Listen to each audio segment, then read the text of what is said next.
COVID-19 epidemic in India. And Dr. Rajiv is one of the authors, actually the lead author on this paper. So given the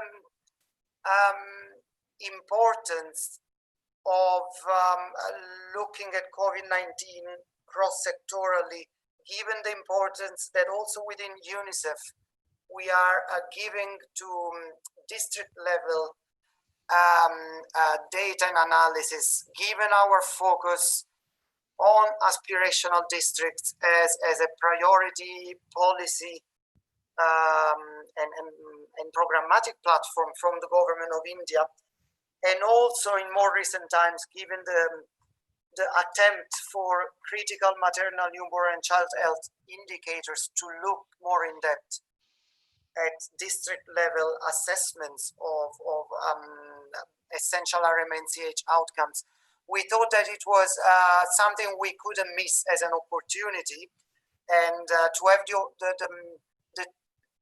the chance to discuss with Dr. Rajiv, and thank you so much for taking the time for being with us.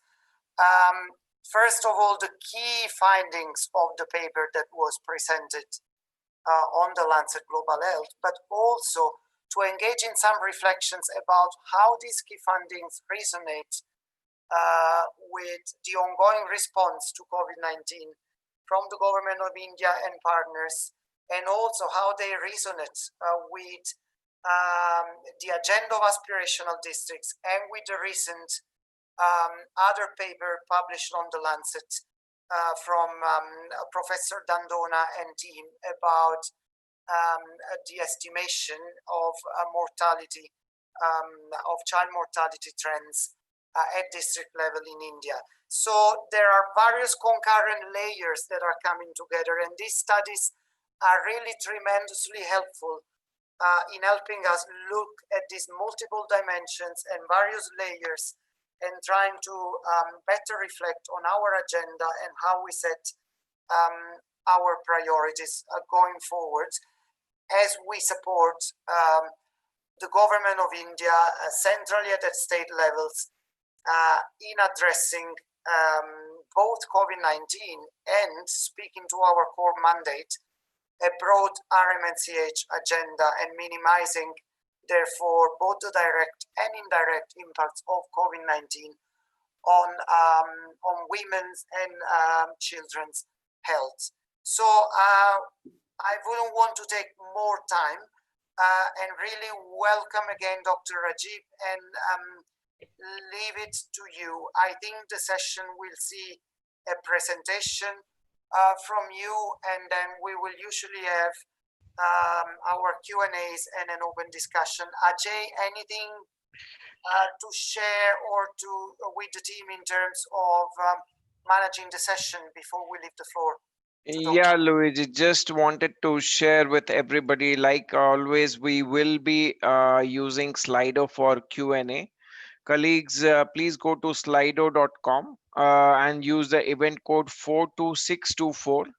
You can put your names to the question, or you can put the questions anonymously.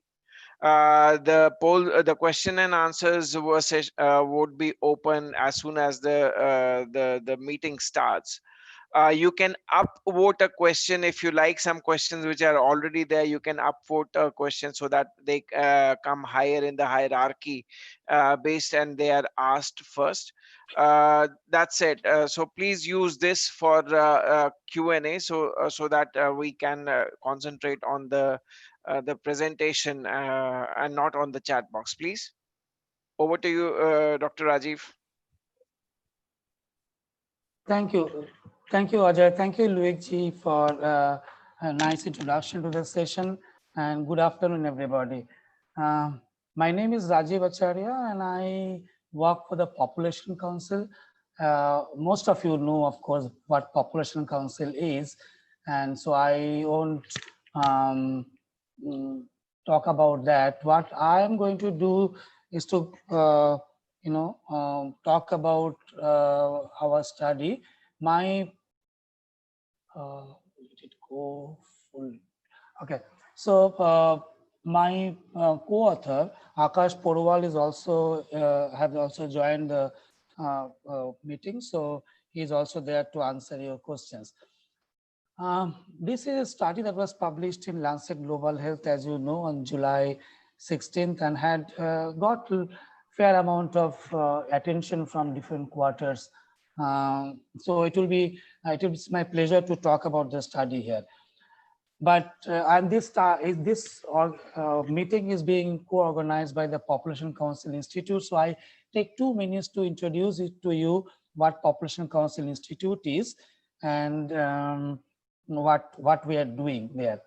You know, many of you probably know if you are working already with the Population Council Institute, because we have 2 concurrent grants going on from the UNICEF right now with the Population Council Institute, which is a locally registered not-for-profit entity in India as an affiliate of the Population Council Incorporation, which is the master organization, the basic organization that we have sitting in New York, and is a global leader in evidence-based policy relevant research.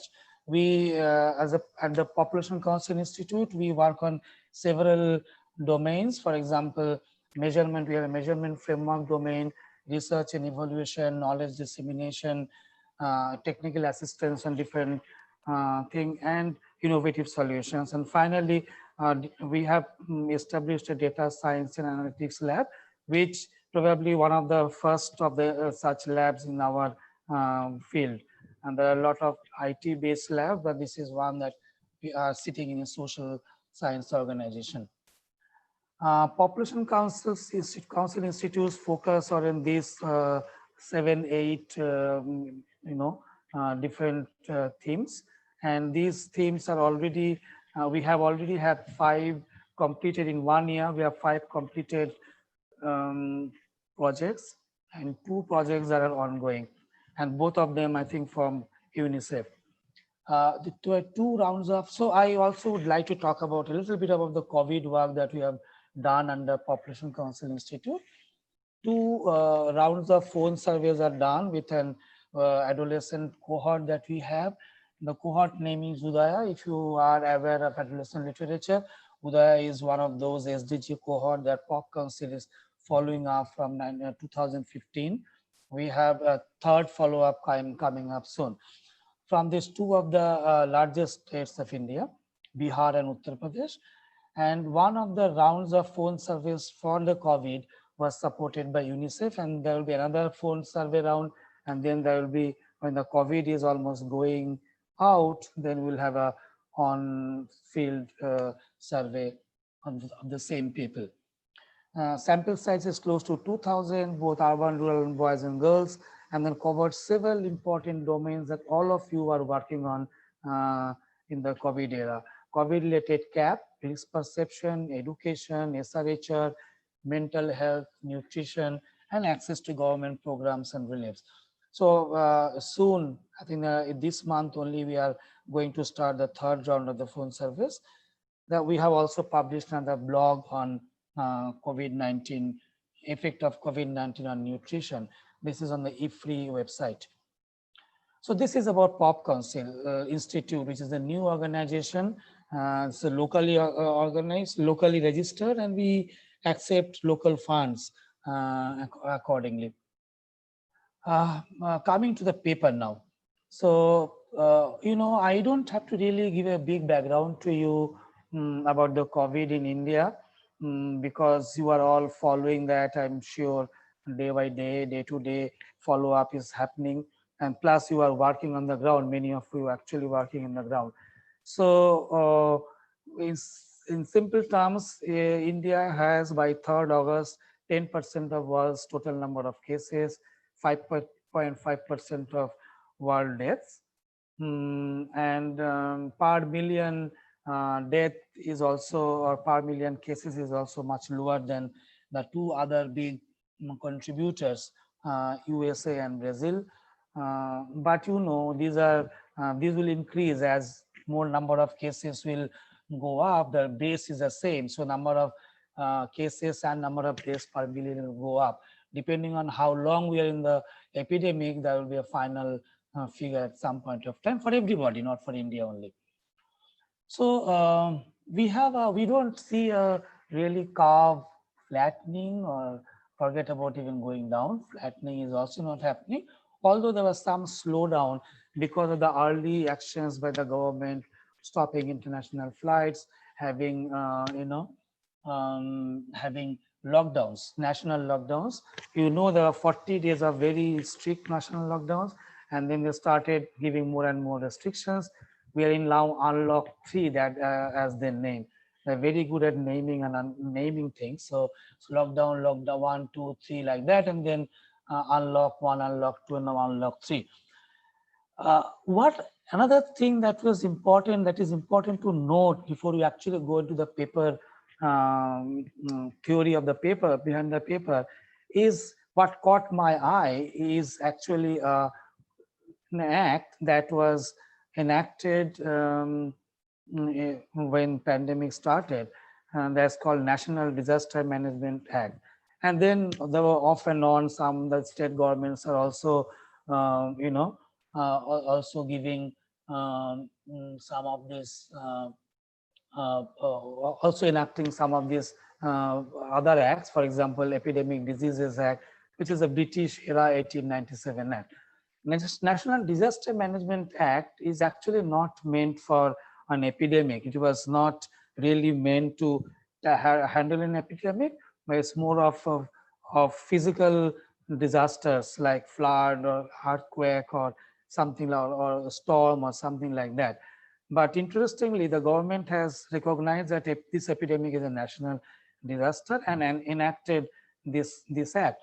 What it actually did is very interesting. It actually gives sweeping power to the center to direct states in management of this.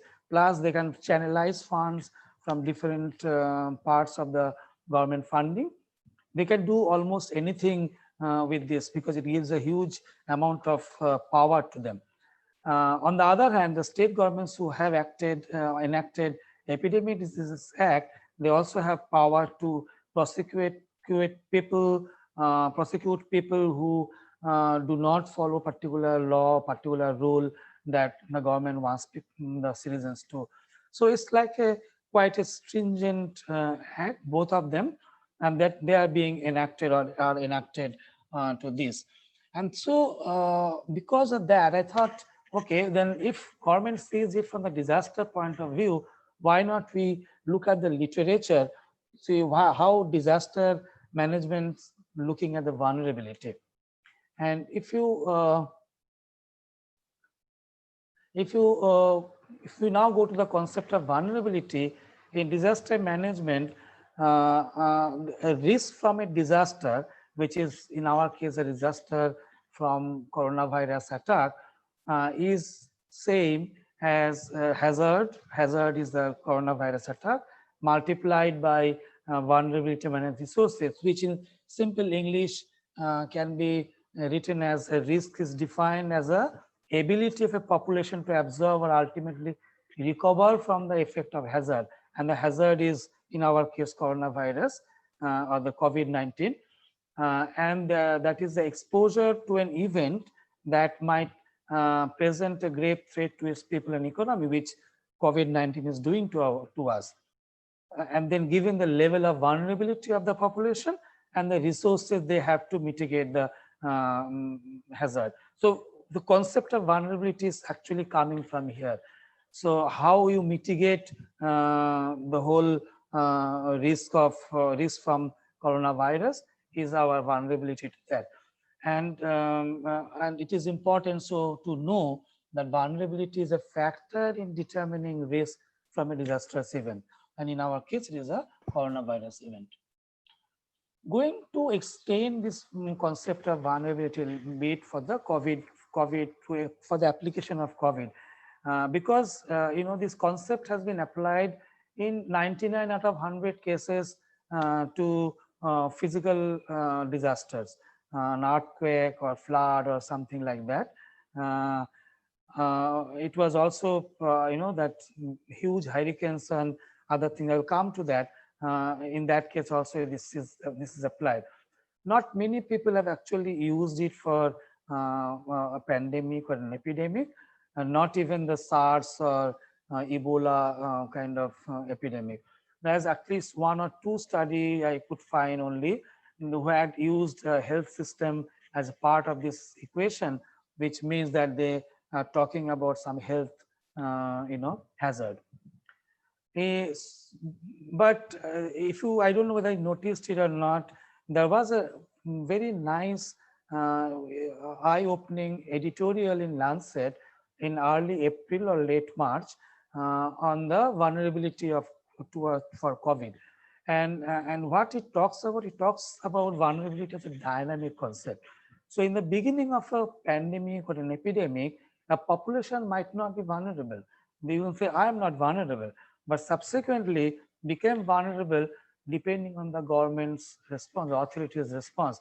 So if authority, so for example, a small island, you can think of an island nation where nobody can come there without a flight, okay, without taking a flight or a ship. And the government has not done anything to stop international flights.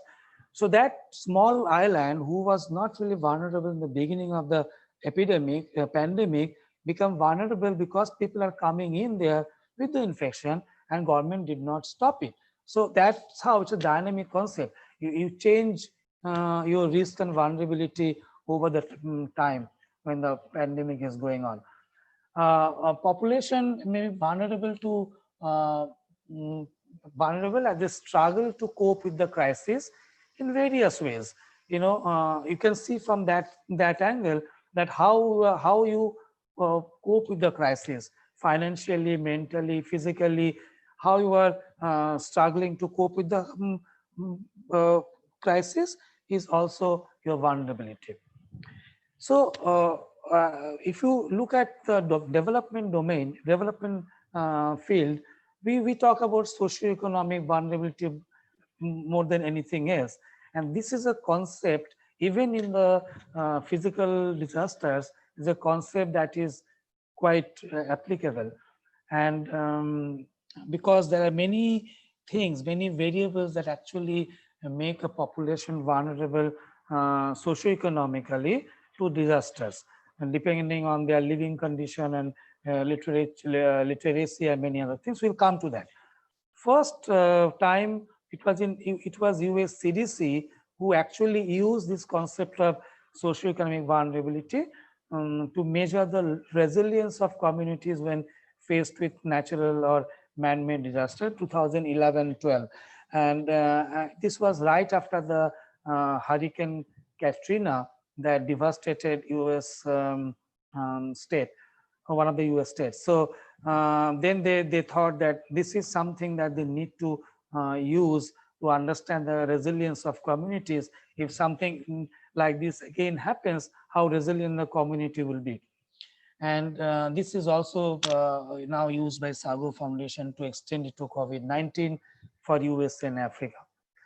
Our study particularly reports vulnerability index to specially identify vulnerable population at two levels in India, state and district level, based on several domains that we are going to discuss about, to help the community to, one, prepare for before it succeeds, then mitigate when it succeeds, then respond to at that time, respond to that epidemic and then recover from the epidemic. And recovery will be not only epidemiological recovery, although financial recovery and everything else. So overall, we see this as a multi-domain concept. And this is not our discovery or invention. This is something that a researcher called Flanagan did in 2011, based on which US CDC made their SVI, Social Vulnerability Index. And we consider the same concept, but reconstructed all the domains, defined them particularly for India, added new domains, which is particularly for COVID-19, added COVID-19 variable in the existing domain. So we completely restructured the whole domain. we considered 5 domains: socioeconomic vulnerability, demographic vulnerability, housing and hygiene related vulnerability, vulnerability due to non-availability of healthcare, and epidemiological vulnerability. So these are the 5 vulnerabilities. Just cursorily go through each of them, what they constitute, and then you can understand what are those domains. They are all described in the paper, also in an appendix in much more detail, because there is a logic behind each variable, why we included each variable and I did not include any other variable. So I will give some of the examples here. So we have socioeconomic domain, where we are taking socially excluded groups like STSCs. We are taking whether the population is literate enough or not. This is very important, because when you give a message related to epidemic, your population needs to understand the message. So it depends on the literacy level whether you will able to get that message correctly or not. Then we have poverty, asset deprivation indicator was used for that.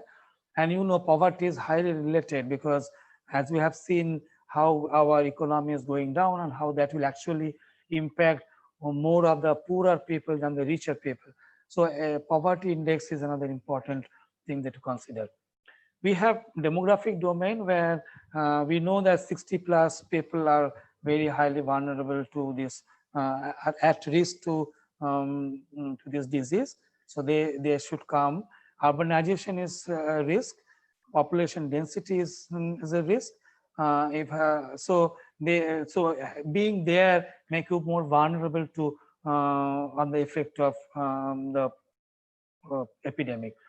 Similarly, we have housing and hygiene. Hygiene is one of the main, preventive measures that we can take.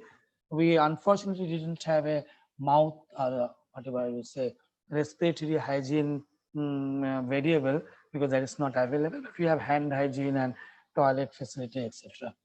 We have availability of healthcare, including health security, easy access to public health facility, because public health facilities are the first responder, and then we have also the capacity of the system at the district level and state level, 2 different variables, but this is basically the capacity of the system to respond to this epidemic.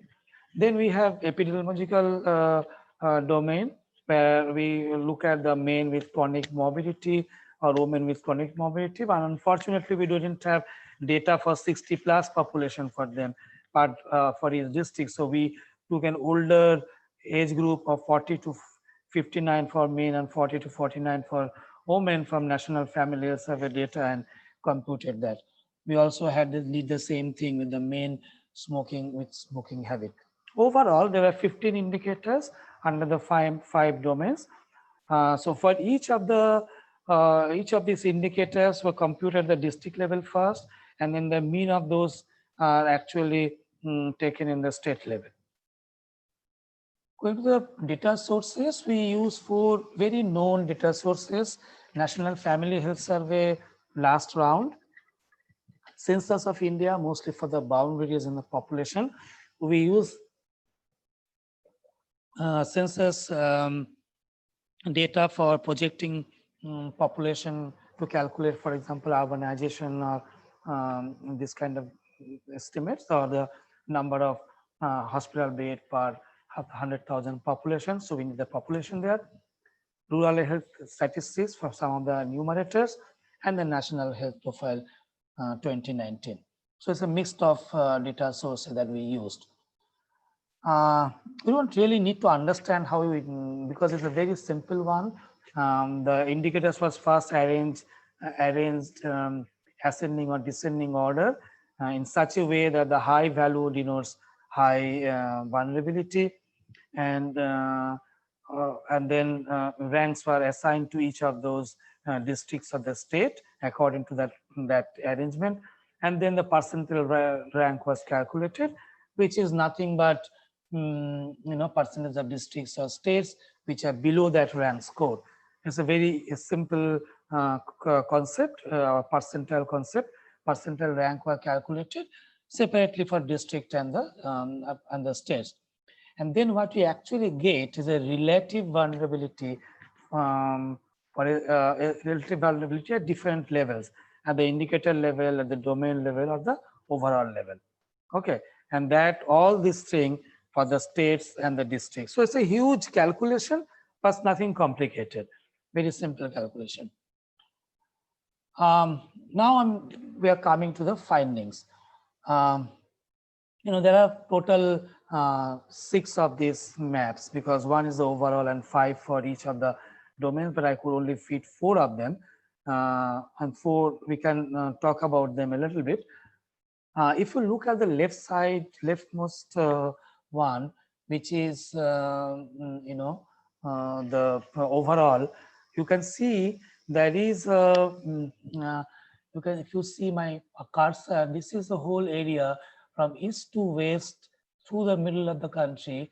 This is the high vulnerability area, just more than 0.75 vulnerability, and that includes all the states that you can see: Maharashtra, MP, Odisha, West Bengal, Bihar, Jharkhand, UP, like that.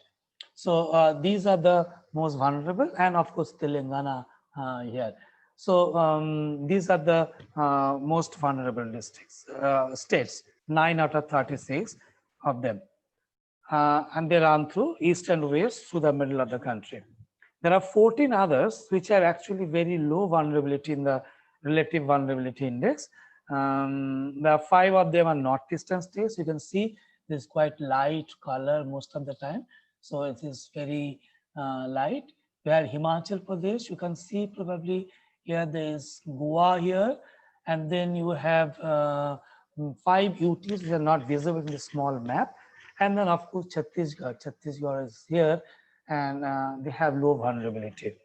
So this is the whole map, and the rest of the states are somewhere between 0.4 and 0.75, and we term them as the medium vulnerability states. The important one of the important findings is, although our idea was not to really predict number of cases based on vulnerability, because that's not the idea, but we looked at how the number of cases fall in different states and different districts, and whether they actually match up with the vulnerability or not. They actually should not in the beginning of the pandemic. We are just in the middle of the pandemic, probably. It is going to be there for some time now. So there will be a change.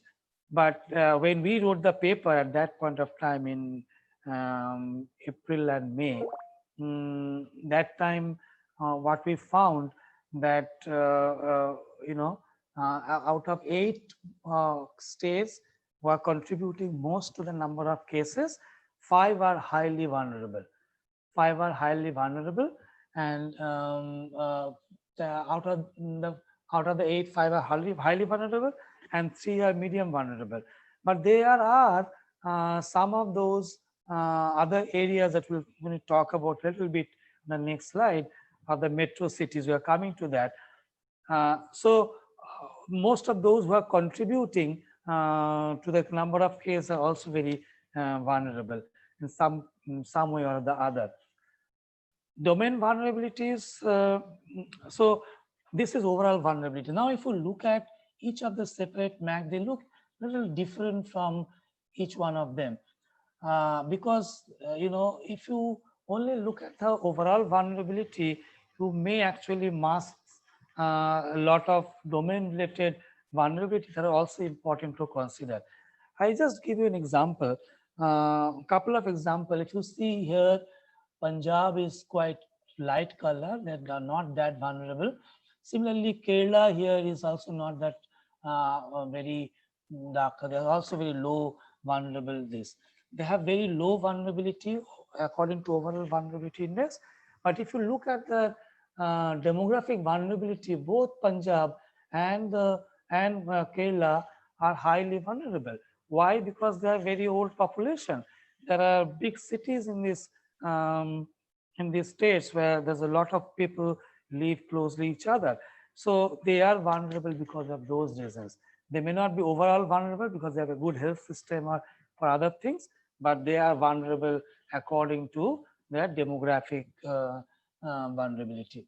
So it is important that we look at each one separately and do our, the actions should be different for different in different ways.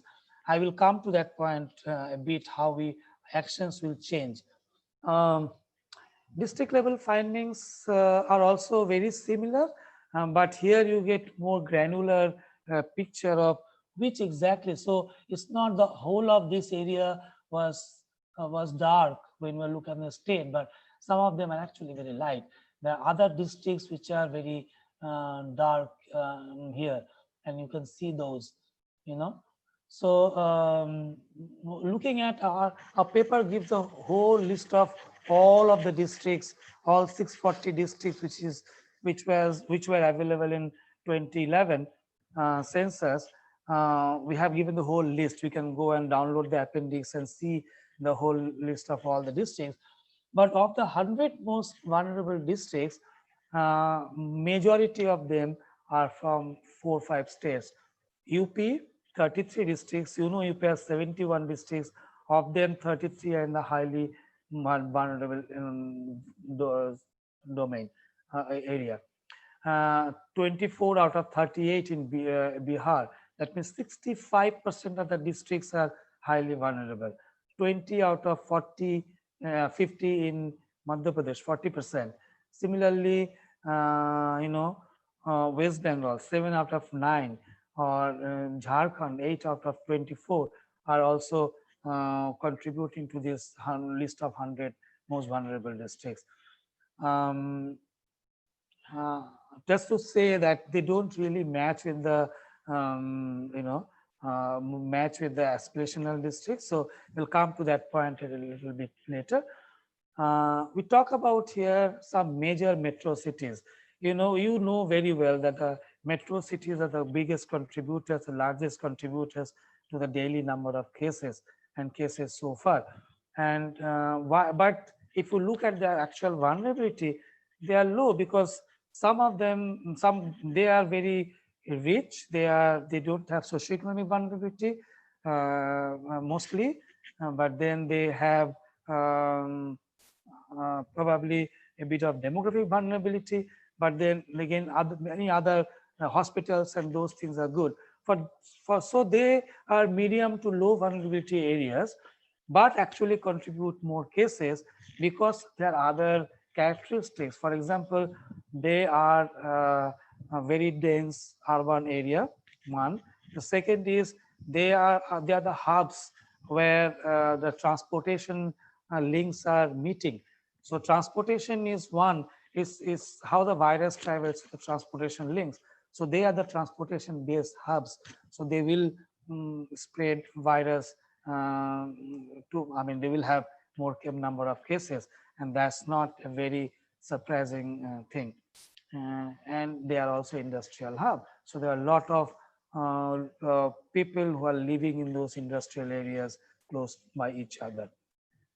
The third important thing here, if you see those districts where these districts here, some of these districts will actually contribute to the most of the migrant, the mobile wage work, low wage workers that we have.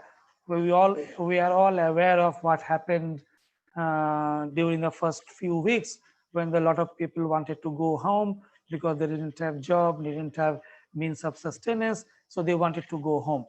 So this low wage return mobility of these workers and their families actually happened from low vulnerable but high caseload areas to the high vulnerable districts, which at that point of time did not have many cases. So this was of definitely big concern, because both for the spread of the disease and how actually it impacts their social and economic well-being. For example, migrant family, when they go back to their own household in Uttar Pradesh village, the Uttar Pradesh village had only 2 or 3 members. Now they have 6 members to feed. They have no extra income. Okay, So their resources are divided. So of course, it is a problem for the, I mean, it is a problem, and so their economic well-being will be compromised. So that way, if you see, this movement not only spreads diseases but also causes other kinds of problem. I talked about a nutrition blog in a free website, and that actually talks about some of these things. Now coming to the aspirational district, I was specifically asked by colleagues that to talk about this, and I'm glad to talk about that. I'm glad to report actually the way aspirational districts are selected. There is at least one district from each each state. There are some districts, 8 districts from UP, 7 districts from Bihar, and those. So if you actually look at, and they are actually what I could not find much of the literature on how exactly they were computed and they calculated. That's probably not public, but what I know, they actually use some of the socioeconomic variables to calculate those, find out which are the districts that should be aspirational districts, where they have low hanging fruits, and they can do a lot of socioeconomic development, and then other development will follow, and then they can actually have a, can aspire for a higher growth than other districts. And if you look at many of them, and actually, so what we did, we looked at, I mean, everything else, all the other districts we made gray, and we only kept those districts which are aspirational districts from different states, and plotted the vulnerability overall and socioeconomic vulnerability on the map. If you look at that, if you look at the socioeconomic vulnerability, they do match a lot. Many of them actually have very high socioeconomic vulnerability. If you see, a lot of them, they are quite dark, and the dark means, in our case, socioeconomically vulnerable for corona. So they are socioeconomic, they have socioeconomic vulnerability, and they also match. And if you see number of cases, except here in Tamil Nadu, a number of cases, or in Rajasthan, number of cases were not very high in those areas. They're still not very high, but of course they have other effect of the epidemic that are going to fail. If you look at overall, the this is little less, because overall vulnerability index has many other components, so they are not probably also supposed to match exactly with this, less matching actually for them. But one important thing is that that if you are working already in the aspirational districts, and you can actually work, look at this index and see which are your districts where vulnerability, socioeconomic or other vulnerabilities are high, and plan your program when you actually respond to COVID, and also your regular other work. I want to talk about four very important points about this index that one should know, because these are very important. One is the concept of susceptibility versus vulnerability. Now we looked at that equation of in the beginning, and there is, I have been asked several times that how they are different. And here is the concept of susceptibility versus vulnerability. In susceptibility, they sound very similar, and vulnerability, but susceptibility is more to do with the risk of catching infection.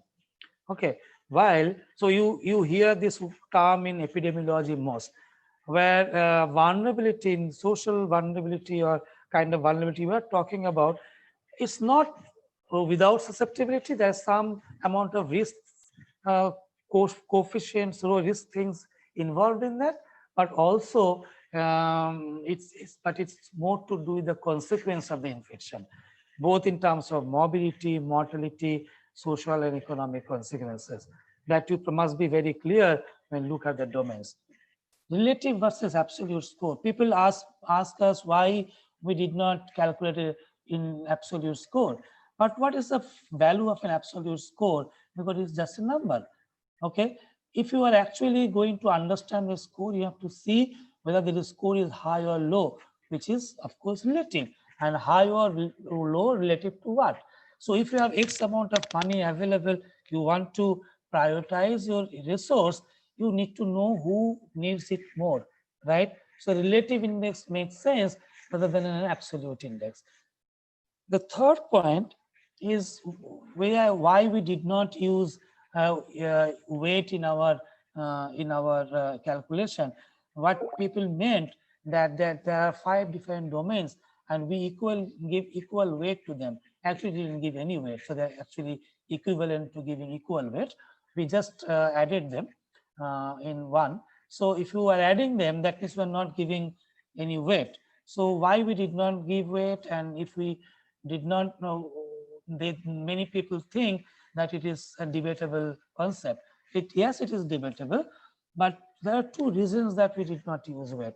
One, what could be the weight? So as an epidemiologist, I think epidemiological vulnerability is the most important one. As an economist, I think socioeconomic vulnerability is the most important one. As a demographer, I think demographic vulnerability is the most important one. Which one I give the most weight? There is so much of subjectivity here. So probably it's not a good idea to use subjective weight in a scientific calculation. So we ruled that out. The second one, that we could use factor weights. Okay, we could do a factor analysis and exploratory factor analysis and then get the weights from there, apply them this. The problem is if you change the data set, the weights change there because these weights are not fixed, and that's why it is very counterintuitive and it has a problem with the interpretability. Okay, so we wanted something that if you want to do it for your district at the sub-district level, if you want to do, for example, do it, use our thing, you don't need my help. It's a very simple thing to replicate. The fourth one is the overall versus domain vulnerability. I touched upon it a bit before, but we recommend actually to use the use of overall index alongside the domain specific vulnerability index. Why? Because, for example, you are planning to protect older citizens from infection. Okay, so a demographic vulnerability index should be used to identify which are the priority regions for the older people, where the older people are more, and that's why you can. But overall, in that population, the overall vulnerability will be low. So overall vulnerability actually masks a lot of domain-specific vulnerability of population. So our recommendation would be that to use both together. It's not with the limit, without the limitation. There are some limitations, of course. One of the greatest limitation that we see is that we are not able to calculate it at the sub-district level because the kind of variables you have seen we have used or needed to use are not available at the sub-district level. So it was not very, district is still a big concept, a big area for action on a disease like this, which is spreading so fast. You should probably have a sub-district level control because we have a structural administrative structure that way. So we should do that way, but we could not do that. See, US has census tract level data on all those things, so they could go up to the tract level and actually act accordingly. We are not so fortunate. The data we use you have seen from some 2 to 5 years old, so 2019 and back to 2015. So some of the districts have changed in this 3-4 years rapidly. Then there will be some issue with that. The value will not match with their current condition. The third thing is, after we wrote the paper, government has augmented. I mean, when we're working on the paper, government has started augmenting health facilities, more beds and quarantine centers, isolation beds, and all those things. You see, in Delhi, they have opened a huge 10,000 COVID facility. So all these facilities we could not bring into our calculations. One, because there are no information available, and second is there's no district level data for that. So we could not include them. So there will be some of those lacuna. Also, we have a recommendation will be going forward if we could have some of the critical variables at the sub-district level, that would actually strengthen our data ecosystem, and will recommend a national, that recommends a national micro level data framework for effective management of these diseases in future, because COVID is not the only one that we are seeing. There will be more in later years. So I thought it will be, because you all work at the ground level, it will be very interesting to discuss two examples. Example from a highly vulnerable districts, how this can be used at the local level, or even at the low vulnerable districts. At the beginning, at the state level, if you have X amount of resources, you first look at the ranking of your districts on different domains and different or overall, and decide on the priority fund allocation. Once you do that, you look at, when it goes to the district level, the district magistrate should look at these values and then decide what action should I should I do with these resources. For example, if you're looking at Samastipur, Bihar, the 4 areas where they have very high vulnerability index value, they have highly social and economic vulnerability, hygiene condition, healthcare availability, epidemiological thing, overall also very high. Okay, so what should a DM of Samastipur do? So socioeconomic, we talked about the kind of variable it has. You have it also shows marginalized population, low literate population, and probably and a poor population. So you need one, economic support, because they are going to be affected by the pandemic. The second is they need a different kind of awareness program.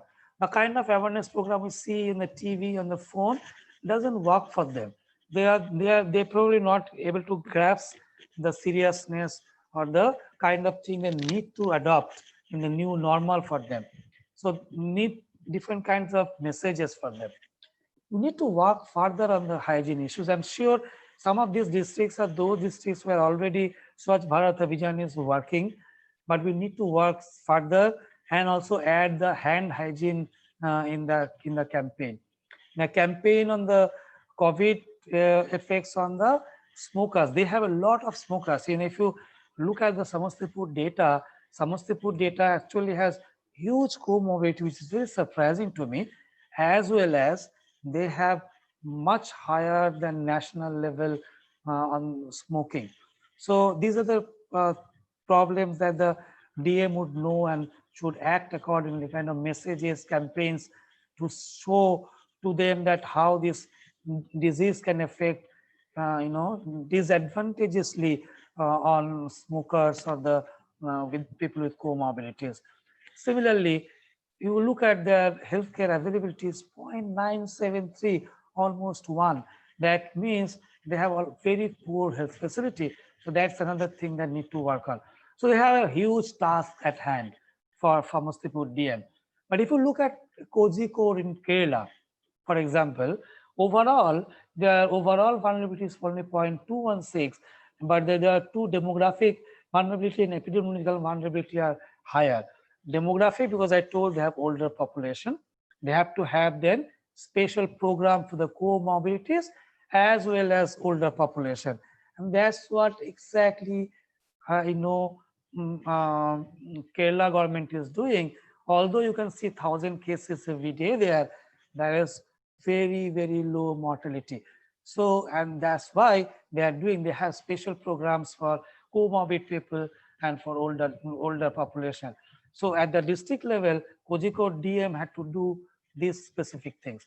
So that's an example how this can be used. This is not so simple. You need to really sit at the table, discuss it for days to actually arrive at a plan how your resource can be allocated. But this tool will be a help to them. And similar tools when uh, Ligi talked about the last um, uh, you know seminar that you people heard from Dr. Rakhi Dandona, where she talked about under 5 mortality and neonatal mortality. Um, Neonatal mortality, they are trained over the districts. So what we did, we put our maps simultaneously where we really don't want to compare, because we have seen the kind of variable that we have used, and they use mostly the socioeconomic and some of the health variable combined, and their picture will be slightly different from ours also. As you can argue that there are very similar areas, these areas are very similar in our and their maps. So of course there are the districts, if you are already working on child mortality, so same districts are also vulnerable for COVID. So you can have a synergy when you respond to COVID using our data, or you can respond to, and you respond simultaneously to other existing programs through this. So similar tools, I mean, these are kind of tools we now require um, uh, from researchers to help program people to uh, you know work on these things at the ground level. Both of these kinds of tool will be very useful for macro level. So one definite thing is that I would say here that there are positive and negative thing of coronavirus attack. One positive, negative thing is we all know that so many people are dying and blah blah, people getting hospitalized, a lot of economic and there's other things. There are some silver bullets here. It's not there is no silver bullets. Silver bullets are the kind of two kind of changes that we are seeing in the population and in the government. One, government has already declared that they are going to improve um, the, the investment on health. They are going to invest on a health ID for each citizen, which is going to change radically a lot of things that we are now talking about, if we really have those kind of things. So these are silver things. It was already in plan probably for the government, but this epidemic has hastened that, has actually given that a momentum that it needed. Another one that I would say at the community level, the kind of awareness campaign that we are doing on the hygiene will definitely see a lot of morbidities related to the hygiene, particularly child diarrhea and all those things can actually go down. And this map, and then 2025 and 2030 map that Professor Dandona's group had done, probably will need to be redrawn, because I am expecting that we will have a very positive effect of this personal behavioral change on some of the outcome that we have. There are a lot of wrong thing happening. There will be some good thing also happening because of this. And just one word, because I say stop, is that how this work is being disseminated. When we started working, me and Akash, when we started working on this, we actually seriously wanted to help the National Task Force for their response. So when first draft was completed, the first thing we did, we sent to the National Task Force for COVID-19, and we have given to believe that they are actually using this. I don't know really how, because they don't tell me how. Some state governments I hear given statements after this has got a wide print and electronic media, and this article has got a lot of reporting in print and electronic media. Some state governments has given some of the assurances that they'll look into the study and work. I know World Bank is already working on some projects and some of the districts, and they are using our data. And in the council's non-profit arm that I just talked about, Pop Council Institute has published interactive maps based on this that is already available. So anybody from anywhere don't have to read the paper, go there, click and then get the map and this. You can download the data, you can see the map there. Everything is available at one place. And we are speaking at different. Yesterday I spoke in a APRO, Asia Pacific Regional Office seminar from UNFPA. A lot of UNICEF people were also there.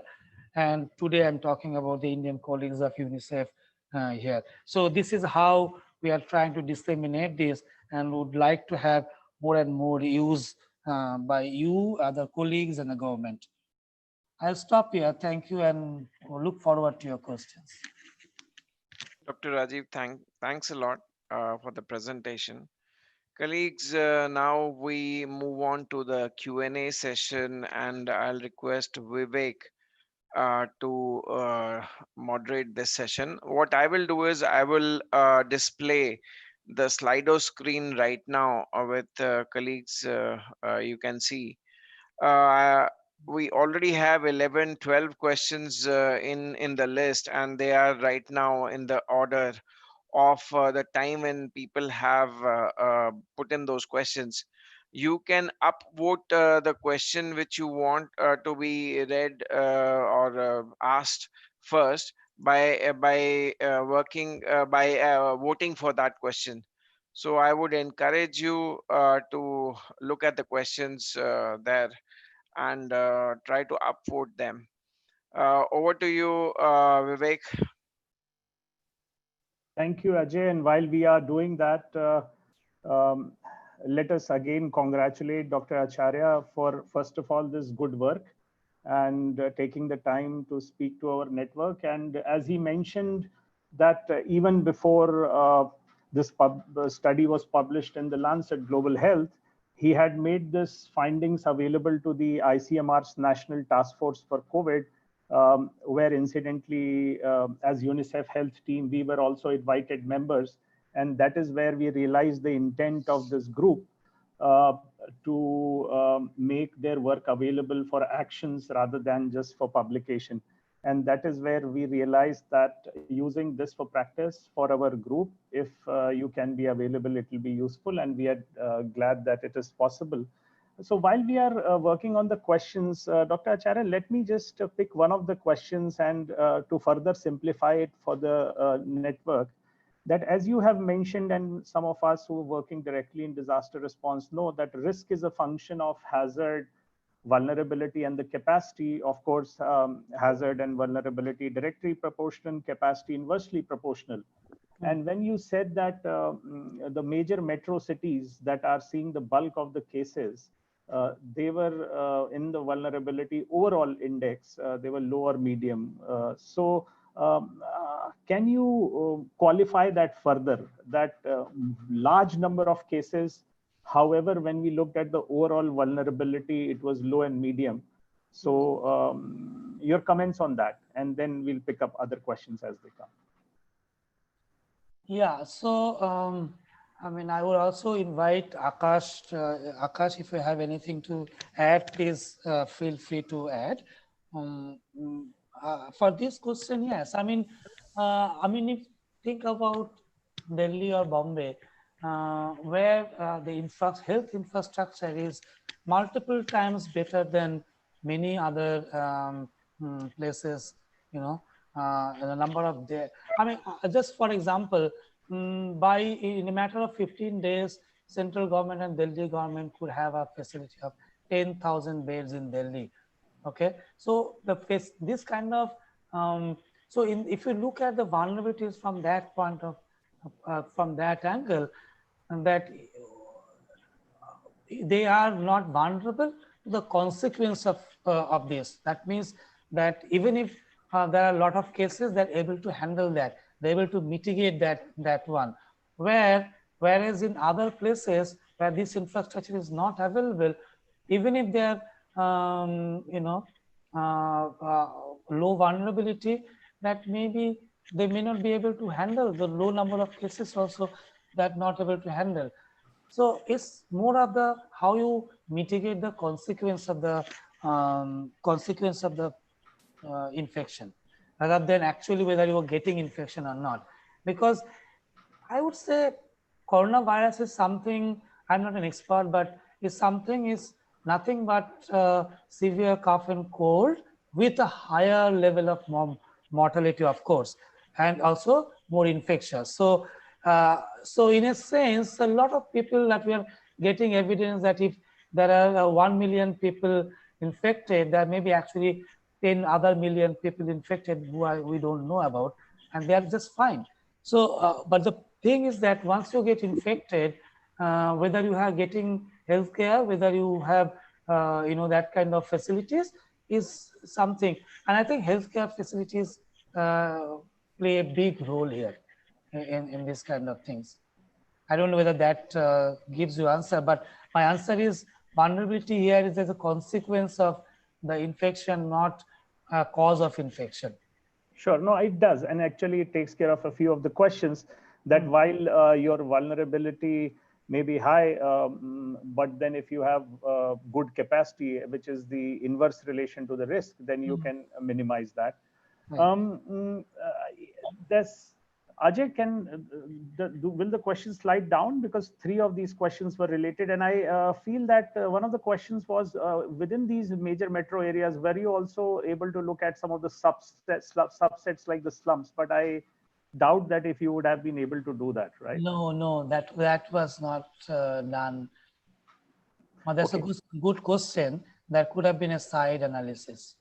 And so I will rather slightly rephrase, but one of the questions is that what out of the 5 domains, how do you account for the low capacity of the rural system? Which of those indicators, if you would want to highlight, to detect COVID cases, and also their traditionally low capacity? So how did the modeling exercise take that into account?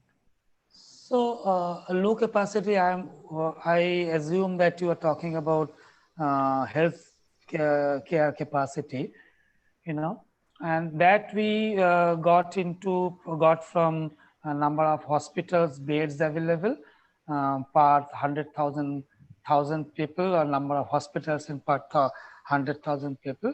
That's how the capacity is calculated. But there are other important things that we actually captured in the health thing. One is health insurance. Of course, we know that only less than 10% have health insurance in our country, so that may not be that important. But there was one very interesting question in National Family Health Survey that talks about your access to public health facility, whether you require or you go to a public health facility or not. That's a different question. Whether you have an access to a public health facility nearby your area was one of the things that we could find there. And that also gives you an idea whether your district has that capacity or not. But the basic capacity varies, of course, a number of beds per this. We didn't have lab information. So I'm sorry, we could not have done that test capacity of the districts. Fair. Another question is that within the domain of socioeconomic vulnerability, wealth quintile as an indicator or factor. So what's your comment on that? Good question. Actually, first version of one that we submitted to the journal, it was the wealth quintile. It was the top 2, like quintile 1 and 2. We clubbed them together from NFHS and used that. But then one of the reviewers, who had a very long review sent to us and very strong comment on that, and according to him, it should be an asset indicator, asset possession indicator, rather than a wealth quintile, because that actually gives you the poverty. So we actually had accepted that one and changed from a wealth quintile to asset index. So if you go into our detailed tables in our paper, and also in the appendix, you can see that we have talked about that it is some of the assets, whether they have them or not. For example, TV and car and all those things.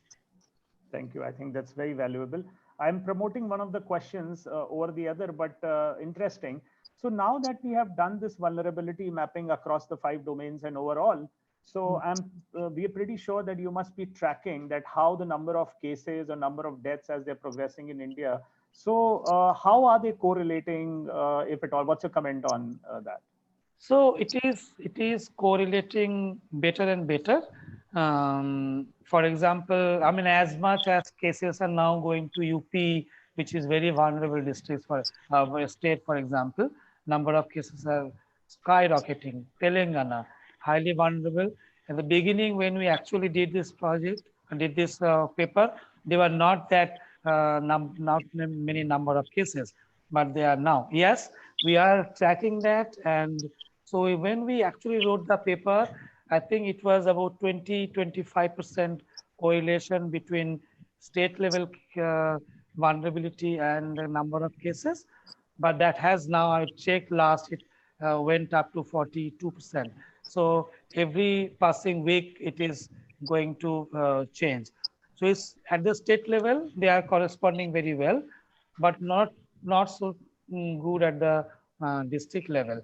And we completely understand that it is not meant to give you a number of cases. Although I just now very soon there will be a paper in the American Journal of Clinical something. Um, there a paper I just saw a preprint where they also had a very similar.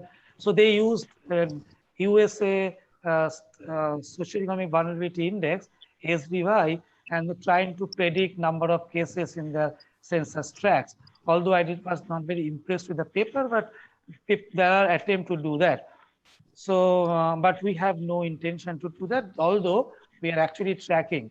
And my short answer is that at the state level, there are very good correlation. At the district level, so far we haven't seen any significant correlation. Thank you. I think that's very valuable. But certainly one important takeaway was when initially the states were trying to do the grading based on just the reported number of cases, and we used to see those green, orange, and red zones. The redundancy of that exercise, whole exercise, now comes to light, because wherever you were not reporting, you were seeing all green, and fair enough. So that time testing was also very low. Very low. So I think there a lot of energy went into even trying to make guidelines according to those gradation, which was redundant, and glad that the states realized very early on. So another question is that with the Swachh Bharat mission, especially in the domain of housing and hygiene, so with the households with toilets and maybe also insurance. So do you have a comment on that, with the Swachh Bharat mission, do you anticipate change in these values? The differential value of households with toilet and households with insurance is also another mission, I guess. Ayushman Bharat, this. Yeah. I guess so. There should be. Okay. I mean, I use NFHS 4 data. I would like to have NFHS 5 data for where I would probably see some of these indicators improved a lot. But you know, you also know, because you also work on WASH in the field, and you know that there's a lot of talk and much less actually work in the field. And also this is a change in attitude of people in the culture to adopt these behaviors with so much of thrust on the messaging and giving funding to have toilet. I'm sure there will be a lot of change in the behavior, and this it will, if we have another set of indicators, a vulnerability index calculate after NFHS 5 results come, I'm sure there will be a positive change.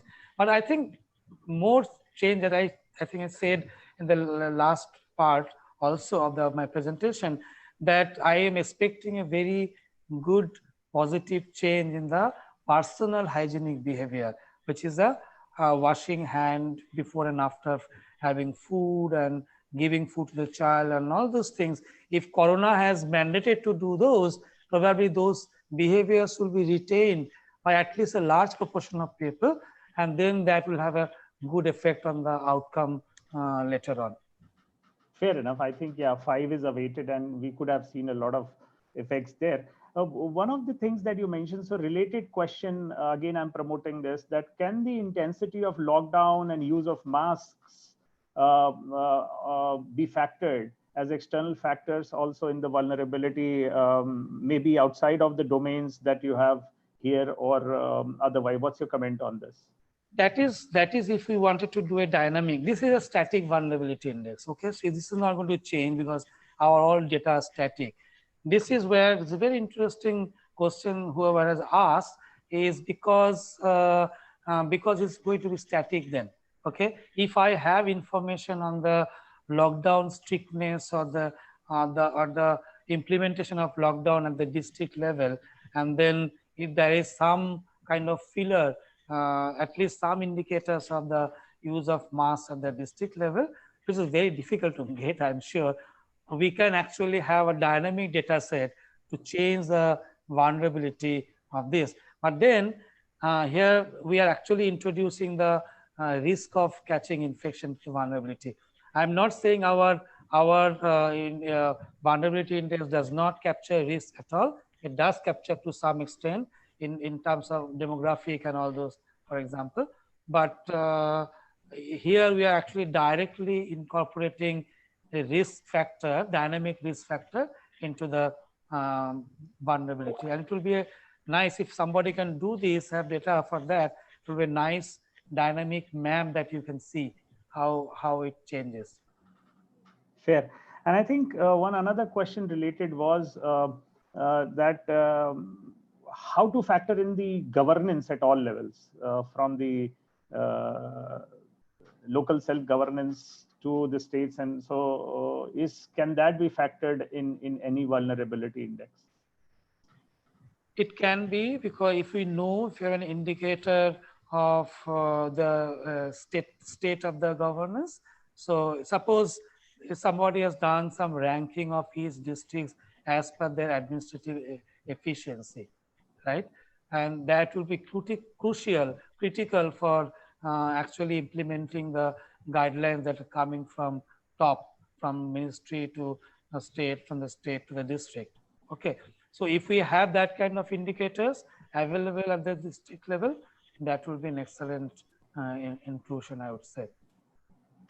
No, I think, and this was a good question, because globally also we have seen the whole idea about the International Health Regulations 2005 and the Global Health Security Index. The country's response did not match that at all, because one key factor which they did not take into account was governance. And we have seen that how some of the best tracked countries in the world, because of governance levels, either at the union or the states, this has just put that Global Health Security Index to haywire. And also some of the economists like Professor Devla Likar, who were modeling for India how different SDGs can be achieved, the big caveat they used to write underneath was that governance and corruption, because not very easy to measure, are not taken into account, and they can impede the progress to a lot of extent. But a very valid question that was. Another question is, mortality indicators like MMR, IMR are often used as proxy for capacity of health system. So what's your take on why these indicators, when you were defining the health system vulnerability, they were not considered or could have been considered, or why the other indicators? In the hindsight, they could have been considered. I mean, we relied on the data on hospital beds, because hospital beds are something looks at the capacity directly of this. We had the data available and we used that. But I agree that we could have used, if nothing was available, I would have used IMR, MMR.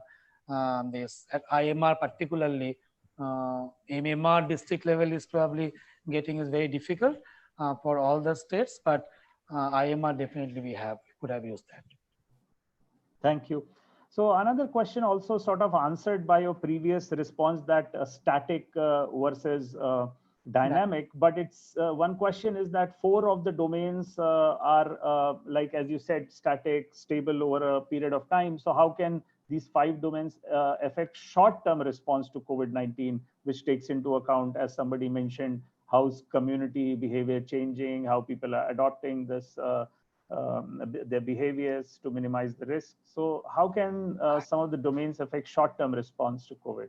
So short-term response, I think there are two, not only healthcare, but also the hygiene. I mean, we know that we think about ourselves, we all changed our hygienic practice over the last 5 months. Now we ourselves, to keep ourselves safe, we are doing something. So even that domain is also can be changed short term. For the other domains, those probably should be used mostly for your preparedness to identify. I just talked about, for example, how Kerala is doing. They are identifying their areas, because they have a huge population who are old. So that is something for your preparedness. That is for something for your response to, because Kerala has specific instructions, guidelines for older people, and very strict about them. Okay, so whenever there is no lockdown, but they have a very strict lockdown for older people, they cannot even come out of the house. So I'm saying that the others, for example, if you know there is a very highly dense area, you need to act accordingly. They did, for example, in Dharavi, they really had huge number of teams, had a lot of testing there, and actually responded to that area well. So well, some can be changed, and thereby responding to the epidemic. There will be some which you need to respond you need to use to identify areas where you need to respond. Fair. Another question is, in districts and states with multiple vulnerabilities, so where should we be reconciling our actions vis-a-vis that, where to put the resources when there are multiple vulnerabilities, and how to prioritize that? Yeah, I mean, I'm just taking the last question as an example. So for just thought about the Samastipur example that we have given in the slide, is that there are 4 different things. Now I have to see which one is urgent, needed, which I can do in a short-term basis. Okay, so accordingly we need to prioritize. For example, if you really know that you can add number of beds and make your health facility having a lab established and keep your district level L1 or L2 facility available for responding to COVID, do that first, because that is the first thing that you will need. Simultaneously, you can do the health messaging.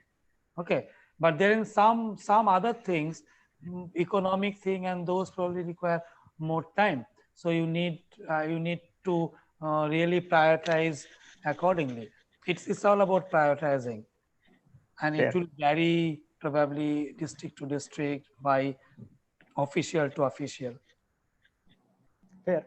Another question is that within the maybe the system's capacity for this kind of an pandemic of an infectious disease, reporting is an important factor. So measurement of exposure to risk requires reliable reporting for this disease. So how to account for that, or did you think of considering that, or what's your take on this? But as I said, that we were not calculating the exposure to risk, that mostly epidemiologists are doing. So we are not measuring exposure to risks, and that's why this question in that way does not apply. But yes, there are these are the variables that we have taken are from reliable sources, as much reliable as possible. Whatever we have, we need to use them. But no, we did not calculate measurement of. So I think if I understand correctly, for sure, I mean, the risk is separate and we were looking at the vulnerabilities, but yes. I think the question asks is that systems capacity to be able to detect, let's say, goods, to undertake good surveillance, to have a good identification of these cases and reporting. So could that have been considered? I think they're asking that. For example, that one state like Kerala is able to do multiple tests from day one, vis-a-vis some other state which is not able to do. So that systems capacity, I think that's the comment somebody's asking. Okay. Yeah, I mean, if you bring in test again, that's also a dynamic concept, as you know. So taste will change every time, which is fine. But whether more test, I guess, but do we have reliable reporting of district level testing, which is something I even don't see district level number of cases that we are reporting on our map or everybody's map doing. There's a lot of problem. I will give you an example of, for example, for of Delhi coronavirus reporting every day. It does not give, it actually gave for first 4,000-5,000 cases, district-wise numbers, and then they stopped giving. So what researcher like me supposed to do?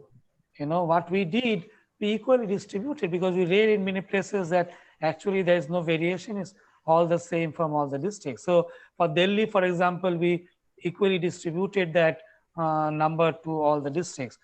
So there is a huge problem. Every day, if you see, there's a lot of number of reported coronavirus cases are not assigned to a district, forget about district, not to even state.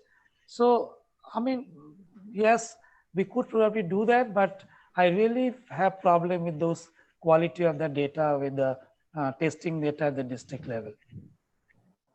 Fair. And I think in this case, even being a new disease, the availability of the tests, but systems capacity vis-a-vis the health security aspects, which is to do with keeping ourselves safe with infectious diseases. I think this is a whole new area where assessing the systems capacity can be looked at maybe when we start thinking globally post-pandemic about the health systems. Vivek, think about UP. When pandemic started, there are only two labs. One is in Varanasi, one is in Lucknow. So people from Noidas, from their sample were being sent to there, those places for testing. Yes, it was a very inefficient system. We have made progress. Things have become better now. But yeah. So I think this is exactly what was the question was. So how we could have factored that, but this is a very important point. Now, a couple of questions you've already answered, that we did not weigh the indicators for the reasons obviously given by you. So they're all covered, but there is one question, an interesting one. I also want to see this perspective, is that now with the reverse migration soon going to happen, how will that affect the vulnerability, or how should we look at the whole vulnerability index in that context? Because migrants movement is being talked about a lot in the country. Right. So, I tried a lot to get that data, you know, because I knew that this will be a very important thing to try to get. So, I mean, we must understand that we have limitations, and though some of those limitations are like this, because we did not really have how many migrants actually from which district. If anybody would have had that data, it would have been a very good inclusion in the model. I completely agree.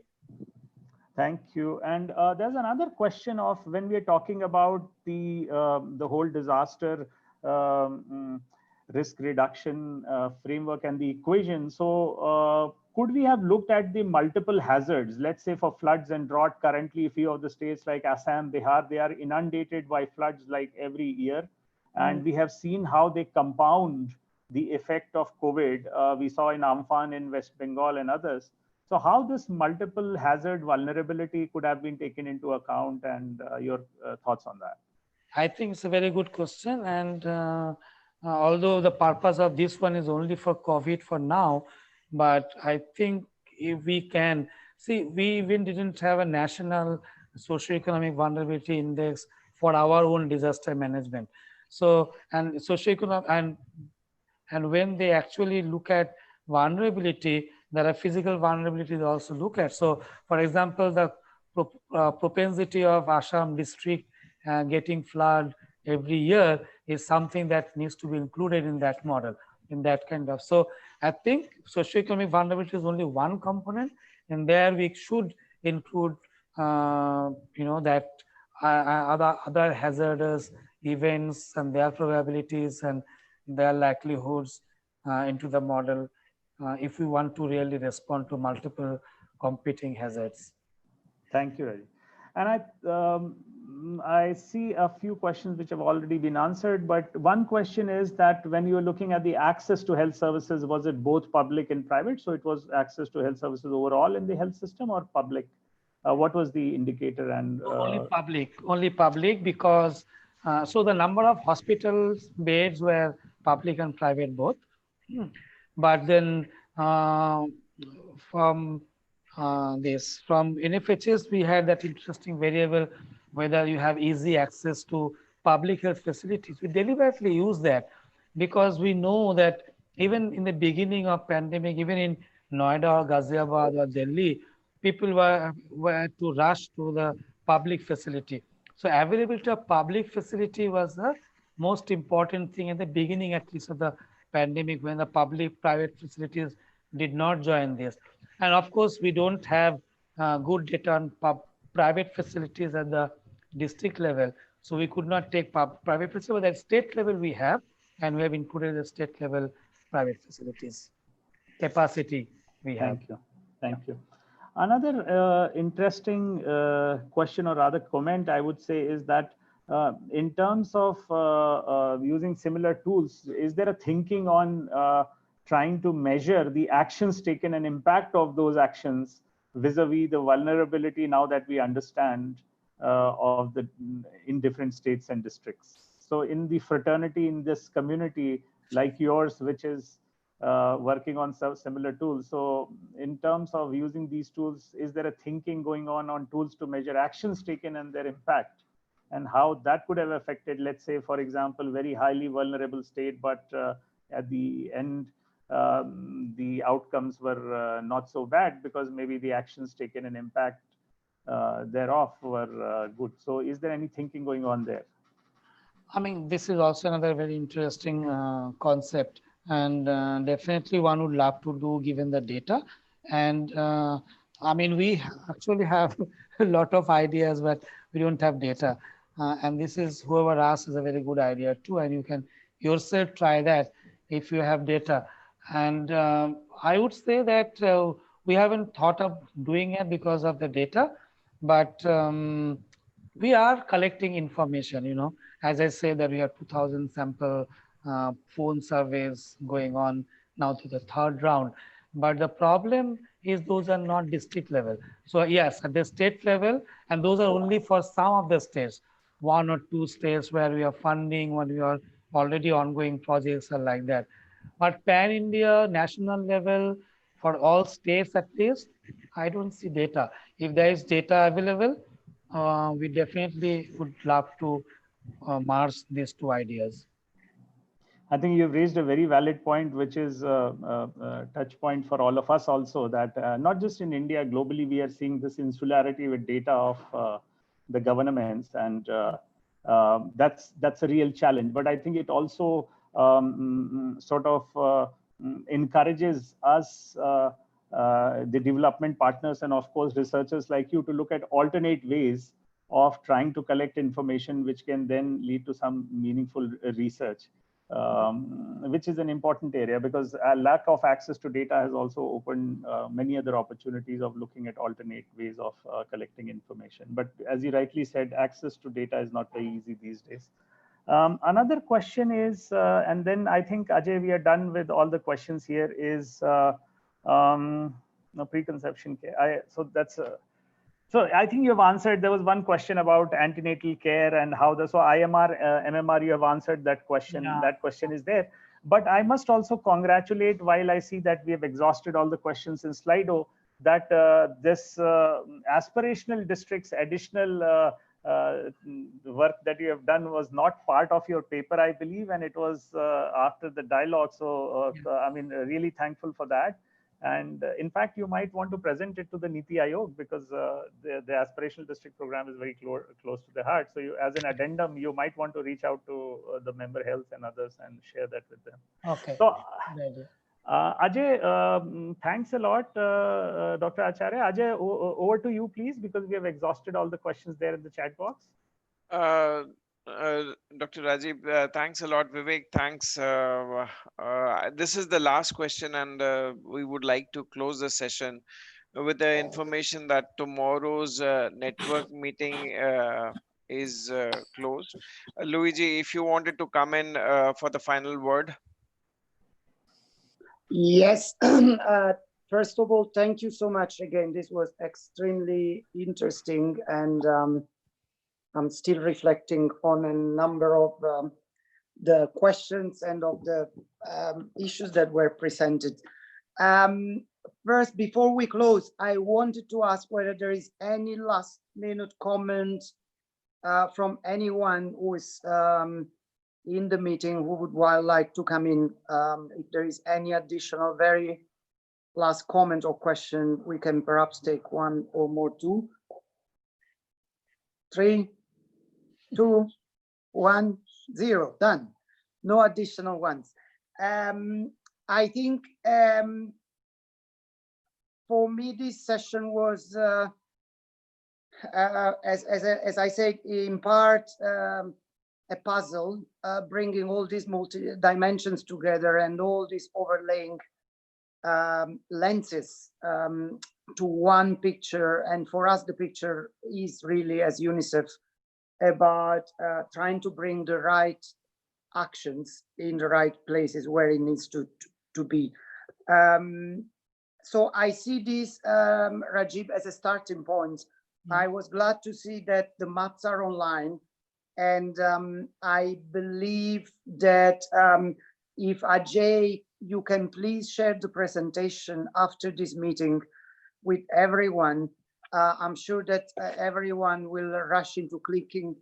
I was actually trying to click on the link, but during Zoom is impossible, and see how these maps look like. And many of the colleagues online work at states level, so they will probably zoom in some considerations on state by state. So on one end, Rajiv, you told us that this was a publication, of course, but the tool and the exercise is not over. So I think we could continue reflecting on how this tool can become a dynamic and incorporate more data and also more variables going forward. And although we are in COVID time, we really, I think, need to look, and as UNICEF try to look at multidimensional issues. I would say within COVID, there are multiple issues we need to look at in terms of vulnerabilities.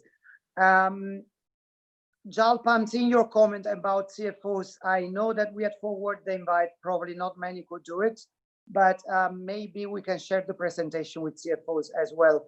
So I don't have actions. Rajiv, Tom wants to come in.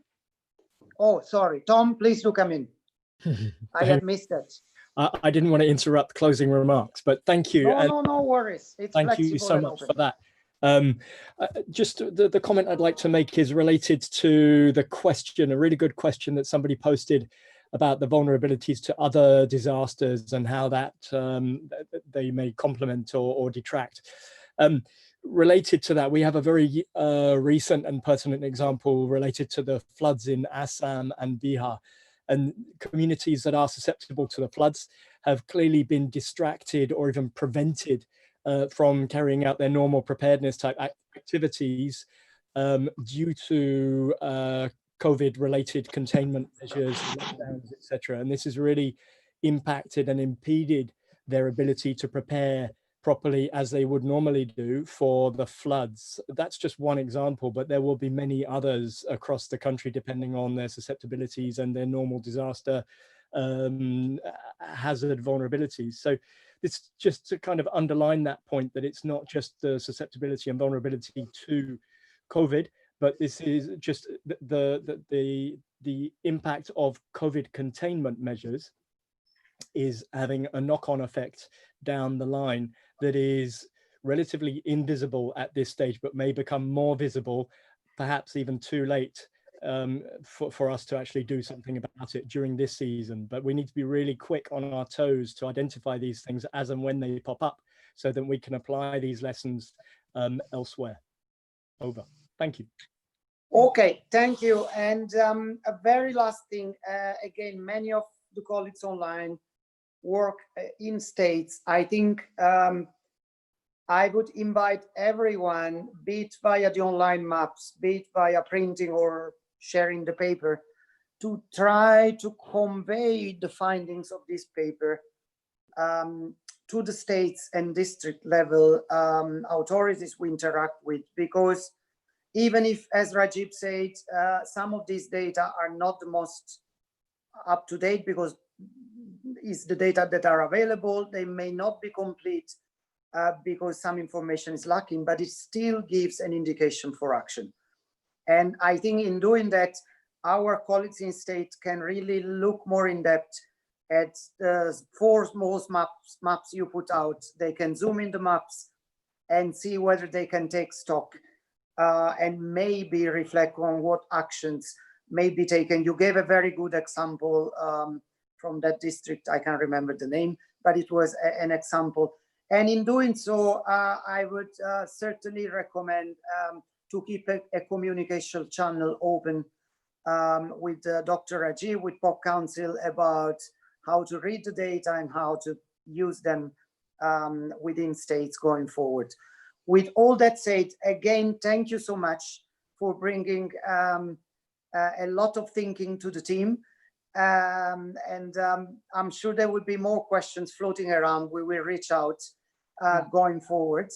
And other than that, thanks everyone for joining as well. I know how busy everyone's schedule is. So this was our number 4 knowledge series event.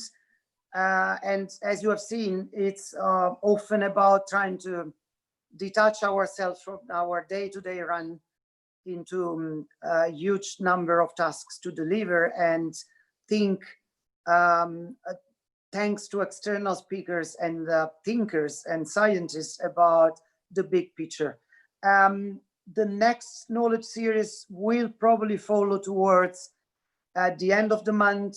We will confirm it ASAP.